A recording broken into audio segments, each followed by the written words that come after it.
Welcome back to city news. Mini గోకులాలతో రైతులకు ఆర్థిక భరోసా ఏర్పడుతుందని ఆంధ్రప్రదేశ్ రాష్ట్ర ఆహార పౌర సరఫరాల శాఖ మంత్రి నాదెండ్ల మనోహర్ అన్నారు. తెనాలి నియోజకవర్గంలోని కొల్లిపర మండలం అత్తోట గ్రామంలో శనివారం నూతనంగా నిర్మించిన మినీ గోకులం షెడ్లను మంత్రి నాదెండ్ల మనోహర్ ప్రారంభించారు. జాతీయ ఉపాధి హామీ పథకంలో భాగంగా తెనాలిలో ఏర్పాటు చేసిన మినీ గోకులం షెడ్ను మంత్రి నాదెండ్ల మనోహర్ ప్రారంభించి అలాగే పల్లె పండుగ పంచాయతీ వారోత్సవాల కార్యక్రమాలను ప్రారంభించారు. ఈ సందర్భంగా మంత్రి పశువులకు గ్రాసం వేసి కొంతసేపు వాటితో గడిపారు. రాష్ట్ర ప్రభుత్వం ఆర్థిక ఇబ్బందులు ఉన్నప్పటికీ సంక్షేమ పథకాలను విజయవంతంగా అమలు చేస్తుందన్నారు. గత ప్రభుత్వ హయాంలో గ్రామాల్లో గుంతలు పూడ్చే పనులు కూడా నిర్వహించలేని పరిస్థితి ఉండేదని, డిప్యూటీ సీఎంగా పవన్ కళ్యాణ్ ప్రమాణ స్వీకారం చేసిన తర్వాత పల్లె పండుగ కార్యక్రమం ద్వారా గత ఏడాది పల్లెల్లో రహదారుల నిర్మాణం జరిగిందన్నారు. డిప్యూటీ సీఎం పవన్ కళ్యాణ్ తెనాలి నియోజకవర్గంలో గ్రామీణ రహదారుల నిర్మాణం కోసం మరో 25 కోట్ల రూపాయలు కేటాయించిన విషయాన్ని మంత్రి తెలిపారు. జాతీయ గ్రామీణ ఉపాధి హామీ పథకంలో భాగంగా నేడు మినీ గోకులం షెడ్లను ప్రారంభించామని తెలిపారు. మినీ గోకులాలతో రైతులకు ఆర్థిక బాసట ఉపాధి లభిస్తుందన్నారు. ఈ పథకంలో రైతులు 10% ఏర్పాటు చేసుకుంటే ప్రభుత్వం 90% సబ్సిడీ అందిస్తుందని చెప్పారు. అత్తోట గ్రామం నందు అంగన్వాడీ కేంద్రంలో చిన్నారులకు భోగి పండ్లు పోసి సంక్రాంతి సంబరాలను మంత్రి ప్రారంభించారు. అత్తోటలో కూడా 3 రోడ్లు మనం సిమెంట్ రోడ్లు నిర్మాణం చేసుకుని మరొకసారి మన గ్రామంలో అభివృద్ధి పదంలో ముందుకెళ్తా ఉన్నాం. ఇప్పుడు ఈరోజు మనం ఈ గోకులం కార్యక్రమం కింద, మినీ గోకులం కార్యక్రమం కింద మనం ఏ విధంగా ప్రత్యేకంగా మనం మన దగ్గర ఉన్న ఒక వాతావరణాన్ని కొనసాగించడానికి, ఆ మాట నేను ఎందుకు అంటున్నానంటే పాడి పరిశ్రమ చాలా చాలా అవసరం. మనం గతంలో మన కష్టపడి మన వ్యవసాయం నుంచి వచ్చే ఆదాయానికి అదనంగా మనకి పాడి పరిశ్రమ ద్వారానే మనం చేసుకోగలిగాం. 1,85,000 రూపాయలతోటి ప్రభుత్వం మంజూరు చేసినప్పుడు కేవలం 10% ఎవరైతే లబ్ధిదారులు ఉన్నారో వాళ్ళు దానికి 18,500 రూపాయలు వాళ్ళు ఖర్చు పెట్టుకుంటే 10% ఖర్చు పెట్టిన నిధులతోటి ఇక్కడ వారి కుటుంబానికి ఉపయోగపడే విధంగా 4 గేదెలు లేదా ఆవులు వాటికి రక్షణ కల్పించే విధంగా మంచి షెడ్ ఏర్పాటు చేసుకోగలిగాం. ఒక కుటుంబానికి ప్రతి సంవత్సరం మనం పోల్చుకుంటే వ్యవసాయం నుంచి మనకి 40,000 రూపాయలు కనీసం ఎక్కడి నుంచి రావడానికి మనం చేస్తున్న ప్రయత్నంలో భాగంగా అదనంగా మనం ఇంకొక 40,000 పాడి పరిశ్రమ ద్వారా, మనం గేదెల ద్వారా, పాల ఉత్పత్తి ద్వారా మీకు కావాల్సిన ఆదాయ వనరులు ప్రభుత్వం నుంచి మేము అందిస్తాం. అది ఖచ్చితంగా మా బాధ్యత. ఇప్పుడు చాలా మంది ఇక్కడ రైతులు ఉన్నారు, మధ్యలో హడావిడి పడి వర్షాలు వస్తున్నాయని చెప్పి ఫోన్లు చేశారు. ధాన్యం కొనుగోలు మొత్తం పూర్తయిందా మీ ఊర్లో? అత్తోట్లో ఇంకా పూర్తి అవ్వలేదా? దాదాపు 11 లక్షల కోట్ల రూపాయలు వాళ్ళు అప్పులు చేసి వెళ్ళిపోయారు. వాటిని తీర్చడమే కాకుండా కొత్త కార్యక్రమాలు మనకి అమరావతి రాజధాని నిర్మాణం, అదేవిధంగా పోలవరం, వీటన్నిటి కూడా కేంద్ర ప్రభుత్వం సహాయంతో కొంతవరకు కార్యక్రమాలు చేసుకుంటూ వచ్చాం. కొల్లిపర మండలం, తెనాలి మండలం రెండింటిలో కూడా మనం తప్పకుండా రాబోయే రోజుల్లో వేసవి కాలంలో కొన్ని మంచి కార్యక్రమాలు చేసి మనకున్న అనేక అవకాశాలు మనం దయచేసి ఉపయోగించుకుందాం. దానికి మీరందరూ కూడా సహకరించండి. మినీ గోకులంలో మనం ఏర్పాటు చేసుకోగలుగుతాం. కొల్లిపర మండలంలోనూ అదేవిధంగా తెనాలి మండలంలోనూ రాబోయే రోజుల్లో చిన్న చిన్న రుణాలు కూడా అందరికీ అందించబోతున్నాం. వాటిలో కూడా మీరు పాల్గొనండి. బ్యాంకుల నుంచి మీకు అందించాల్సిన ఆర్థిక సహాయం వాటి గురించి కూడా వచ్చే బడ్జెట్ సమావేశాల తర్వాత, అంటే ఏప్రిల్ నుంచి తప్పకుండా రాష్ట్ర వ్యాప్తంగా ఒక కొత్త ఆలోచన తీసుకొచ్చేస్తాం. తప్పకుండా పవన్ కళ్యాణ్ గారి దృష్టికి తీసుకెళ్లి వీలైతే వచ్చే సంవత్సరం నుంచి దాని ఖర్చు ఎంత అవుతుందో అంతవరకు ప్రభుత్వం నుంచి మేము వెసులుబాటు కల్పించే విధంగా తప్పకుండా ఒక కార్యక్రమాన్ని పెంచడానికి మేము ప్రయత్నం చేస్తాం. ఇది 4 గేదెల కోసం ఏర్పాటు చేసిన షెడ్. 6 గేదెలకైతే 2,30,000 రూపాయలు. సో 2,30,000లో మీకు కేవలం 10% మీరు బెనిఫిషియరీ కంట్రిబ్యూషన్, అంటే లబ్ధిదారులుగా మీరు వెచ్చించాల్సిన 23,000 రూపాయలు మీరు వెచ్చిస్తే తప్పకుండా ఎక్కడ ఇబ్బంది లేకుండా ఈ కార్యక్రమాలు చేసుకుంటూ ముందుకెళ్దాం. ఈ సంవత్సరం ఇంకొక 25 కోట్ల రూపాయలు పవన్ కళ్యాణ్ గారు శాంక్షన్ చేశారు మనకి రోడ్ల రూపంలో, మనకి నాబార్డు నుంచి. సో మన నియోజకవర్గంలో ఎక్కడ కూడా ఇబ్బంది కలగకుండా తప్పకుండా సీసీ రోడ్ల నిర్మాణం ప్రాధాన్యత ఇచ్చుకుంటూ వాతావరణం పరిశుద్ధత మెయింటైన్ చేయాల్సిన బాధ్యత మనందరిపైన ఉంటుంది. అత్తోట గ్రామాన్ని ఒక ఆదర్శవంతమైన గ్రామంగా మనం మార్చుకుందాం. కార్యక్రమంలో జిల్లా కలెక్టర్ ఎస్ నాగలక్ష్మి, అధికారులు, పలువురు ప్రజాప్రతినిధులు పాల్గొన్నారు.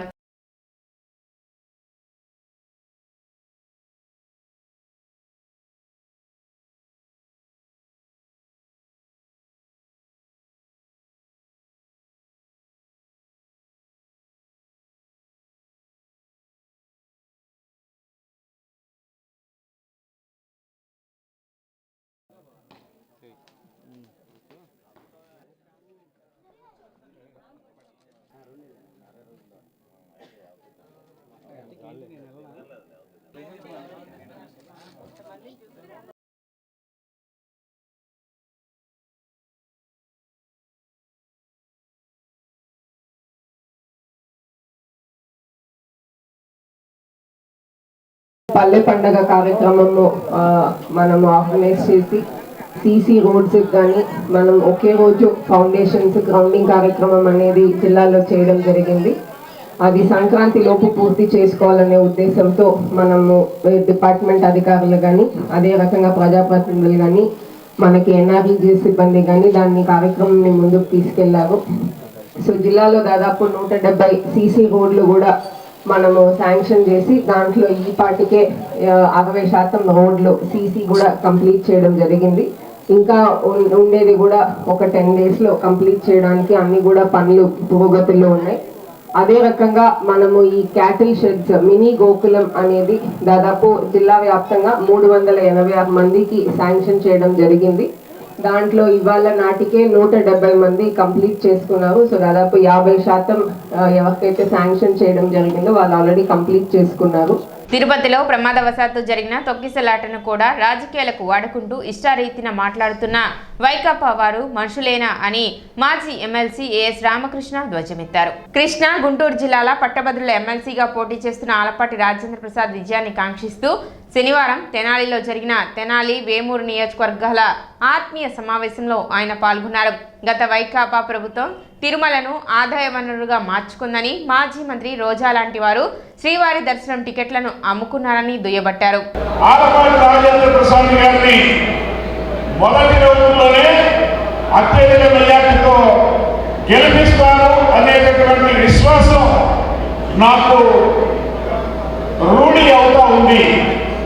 నేనేదైతే నమ్మానో ఆ నమ్మకం నిజమని మీరు భావించినట్లయితే చేతులెత్తమని కోరుతా ఉన్నాను మిమ్మల్ని. కొంతమంది ఎత్తుతున్నారు, అందరూ ఎత్తపిల్ల మొహమాటం లేకుండా చేతులు ఎత్తండి. ఖచ్చితంగా రాజేంద్ర ప్రసాద్ గారు గెలుస్తారు, మేము గెలిపిస్తాం. నిన్న కాక మొన్న చూసాం తిరుపతిలో దురదృష్టవశాత్తు జరిగినటువంటి సంఘటన. చంద్రబాబు నాయుడు గారికి ఏమాత్రం సంబంధం లేదు, ఆయనకి ఏ మాత్రం తెలియదు. పవన్ కళ్యాణ్ గారికి ఏ మాత్రం తెలియదు, ఆయనకి సంబంధం లేదు.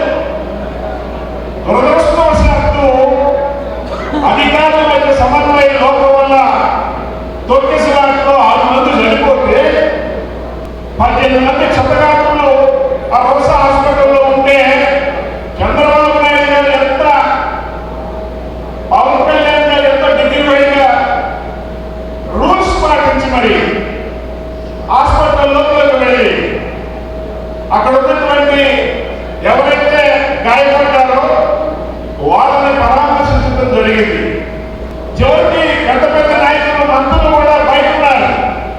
3-4 మాత్రమే చంద్రబాబు నాయుడు గారితో లోపలికి వెళ్ళడం జరిగింది. కానీ జగన్మోహన్ రెడ్డి పోలీసులు ఎంత చెప్తున్నా కూడా వినకుండా పెద్ద మొనగాగా లోపలికి 200 మంది కార్యకర్తలతో వెళ్ళి అక్కడ ఉన్నటువంటి సెలెక్ట్ పార్టీలు పీకేసేశారు.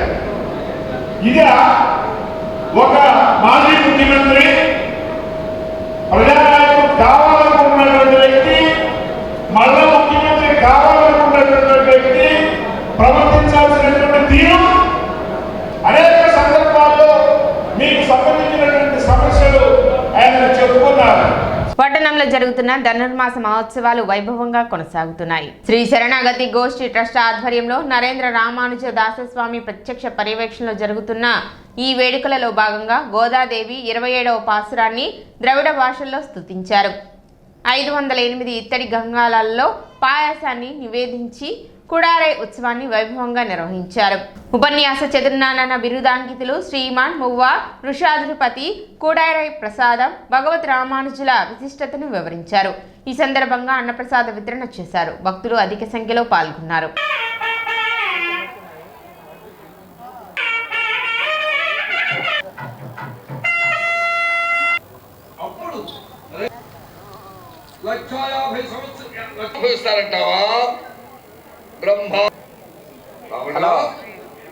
సీతాదేవి చంపడానికి ప్రతిజ్ఞ చేసి ఉన్నాడు. అయితే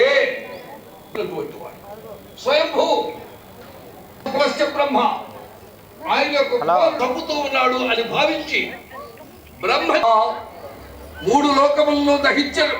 3 పురములు తల యొక్క రుద్ర గణములతో గోదాదేవి ఆచరణ చేసిన వ్రతం యొక్క ఫలితం ఈ రోజే ఉంటుంది. కుడారి వెల్లం సీరు గోవింద ఉందన్నై పాడి పరిహుండి యాం పెరు సన్మానం. అంటే గోదాదేవితో కలిసి చేరినటువంటి గోష్ఠి అందరికీ భగవంతుడు సన్మానం చేస్తున్నాడు. చాలా అద్భుతమైనటువంటి సన్మానం, కని విని ఎరుగనటువంటి సన్మానం.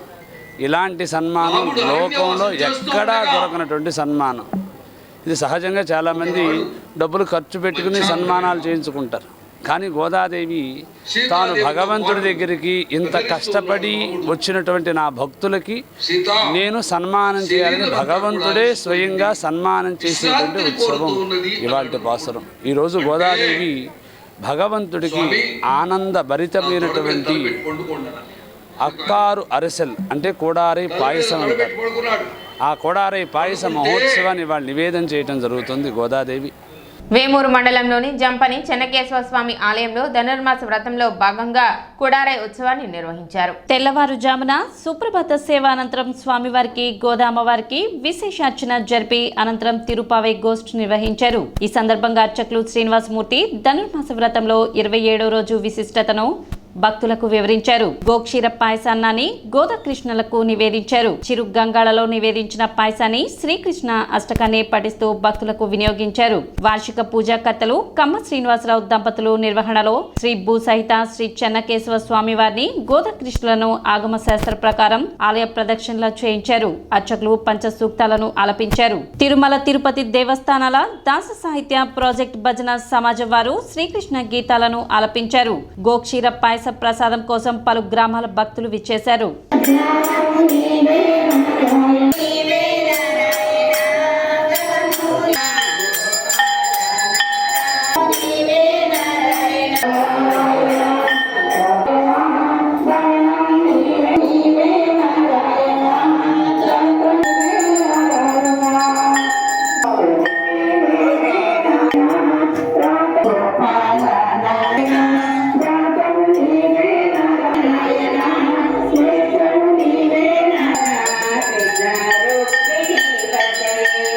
మార్గశిర మాసం కృష్ణపక్షంలో వచ్చేటువంటి 15 రోజులు, పుష్యమాసం శుక్లపక్షంలో వచ్చేటువంటి 15 రోజులు, 30 రోజుల్ని కలిపి మార్గళి మాసము అంటారు ద్రవిడ భాషలో. మనం దాన్ని ధనుర్మాసము అని చెప్పుకుంటాం. ధనుస్సంక్రమణం జరిగినప్పటి నుండి ప్రారంభమయ్యేటువంటిది. ఈ ధనుస్సంక్రమణ కాలంలో ఈ 30 రోజుల పాటు కూడా పరమాత్మ అయినటువంటి శ్రీకృష్ణ పరమాత్మను గోదాదేవి భక్తి ప్రపత్తులతో 5 లక్షల మంది గోపికలతో కలిసి ధనుర్మాస వ్రతము అనేటువంటి ఫలప్రదమైన మంగళప్రదమైనటువంటి ఒక వ్రతాన్ని చేపట్టడం జరిగింది. ఈ వ్రతం ద్వారా రోజుకు ఒక రకమైనటువంటి ఒక ద్రవిడ భాషలో ఒక పాసురాన్ని పరమాత్మకు సమర్పిస్తూ శ్రీరంగన యొక్క సేవలో పునీతులవుతూ 5 లక్షల మంది గోపికలతో కలిసినటువంటి గోదాదేవి లోకహితార్థంగా కాంక్షించి ప్రారంభించినటువంటి వ్రతం ఈ రోజు అనగా శుక్రవారం 27వ రోజుకు చేరుకుంది. సిటీ న్యూస్ ముగించే ముందు ముఖ్యాంశాలు మరోసారి.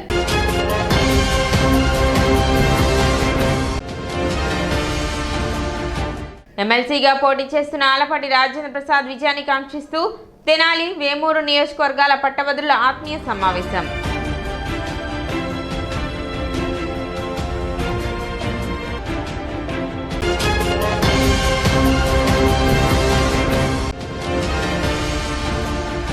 మినీ గోకులాలతో రైతులకు ఆర్థిక భరోసా, మంత్రి నాదెండ్ల మనోహర్.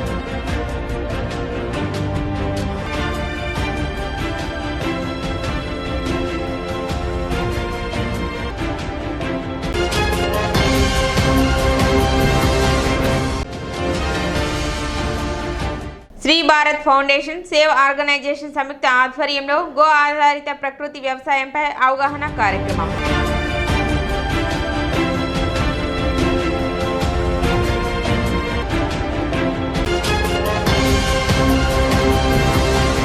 సిటీ న్యూస్ ఇంతటితో సమాప్తం. నమస్కారం.